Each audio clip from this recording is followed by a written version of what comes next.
Have you ever wondered who kissed first? Kissing seems like a simple thing. We do it all the time. But kissing has a long history. It goes back thousands of years.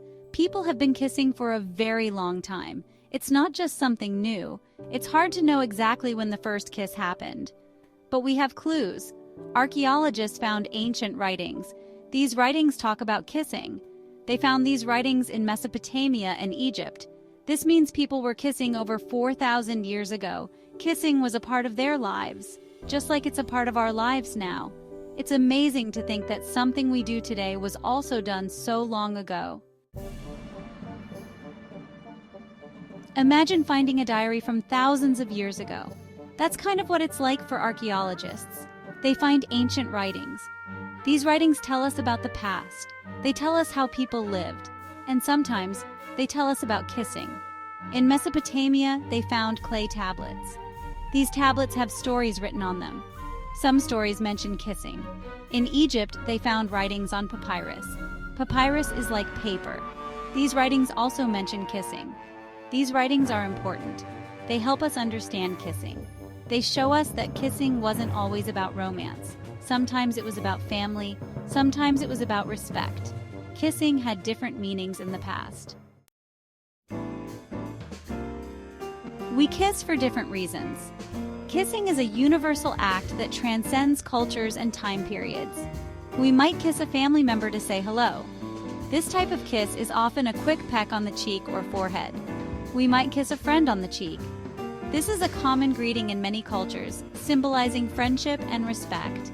And we might kiss someone special on the lips. This kiss is often more intimate and signifies romantic feelings. People in ancient times also kissed for different reasons. Kissing has been depicted in art and literature for centuries.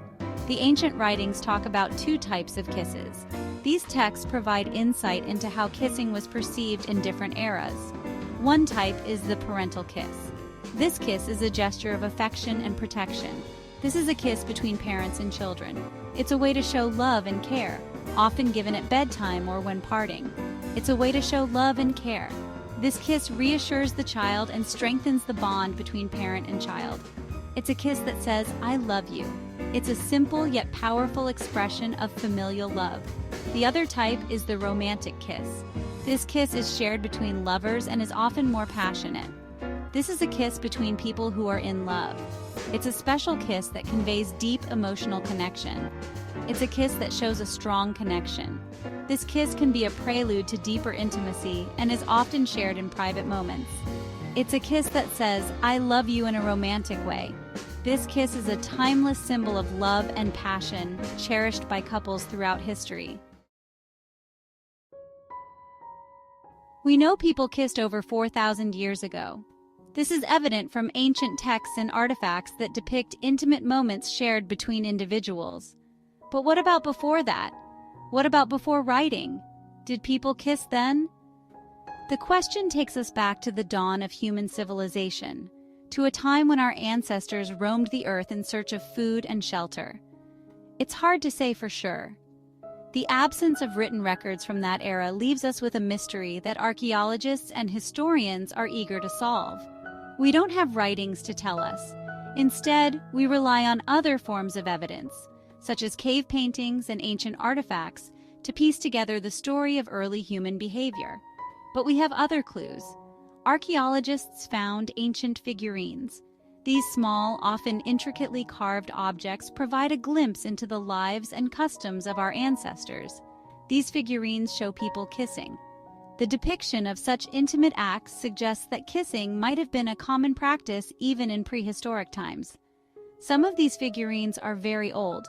They date back to periods long before the advent of written language. They are from a time before writing. This indicates that the act of kissing could have been a form of communication or expression that predates written records. This makes us think that people might have been kissing for even longer than we thought. The timeline of human history is vast, and the behaviors that define us today may have roots that stretch back millennia. Scientists also study something called microbes. These tiny organisms can provide clues about the interactions between ancient humans and their environment. Microbes are tiny living things. They are everywhere. They live on our skin, in our mouths, and in our digestive systems, playing crucial roles in our health and well-being. Scientists found that Neanderthals had similar microbes in their mouths to early humans. This discovery suggests that Neanderthals and early humans might have shared more than just physical traits. Neanderthals were like ancient cousins to humans. They lived alongside early humans and shared many similarities in their way of life. They lived a long time ago. Their existence dates back hundreds of thousands of years, to a time when the world was a very different place. Scientists think that Neanderthals and early humans might have kissed. This hypothesis is based on the similarities in their microbial makeup and the evidence of close interactions between the two species. This is just a guess. But it's an interesting one. The idea that kissing could be an ancient behavior shared by different human species opens up new avenues for research and understanding. But it's an interesting one. It shows that kissing might be a very old behavior. The act of kissing could be a fundamental aspect of human connection, transcending time and culture. It shows that kissing might be a very old behavior. This timeless gesture of affection and intimacy may have been a part of the human experience for far longer than we ever imagined. Section 5. Kisses around the world. Kissing is common in many cultures, but it's not the same everywhere. Different cultures have different ways of kissing. In some cultures, people kiss on the cheek. In other cultures, they rub noses. And in some cultures, they don't kiss at all. For example, in some parts of Europe, it's normal to kiss someone 3 times on the cheek when you greet them. But in other parts of the world, this might seem strange. It's important to remember that different cultures have different customs.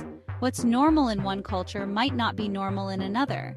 That's what makes the world so interesting. Section 6. Why we kiss. Why do we kiss? It seems like a simple question, but the reasons behind this intimate act are surprisingly complex and varied. Scientists have a few ideas, and they have been studying this behavior for years to understand its deeper significance. One idea is that kissing helps us choose a partner.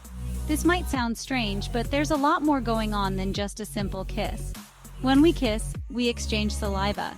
This exchange is not just a byproduct of the act, but serves a crucial role. Saliva contains information about our bodies, including our immune system and genetic makeup. It can tell us about someone's health, which is vital for choosing a healthy partner. It can also tell us if someone is a good genetic match for us, which is important for the survival of our species. Another idea is that kissing releases hormones. These hormones play a significant role in how we bond with others. Hormones are chemicals in our bodies that control various functions, including our emotions and feelings. They control how we feel, influencing our mood and emotional state.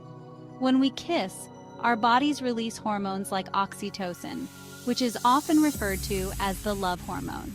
Oxytocin is sometimes called the love hormone because it helps us feel close and bonded to our partner.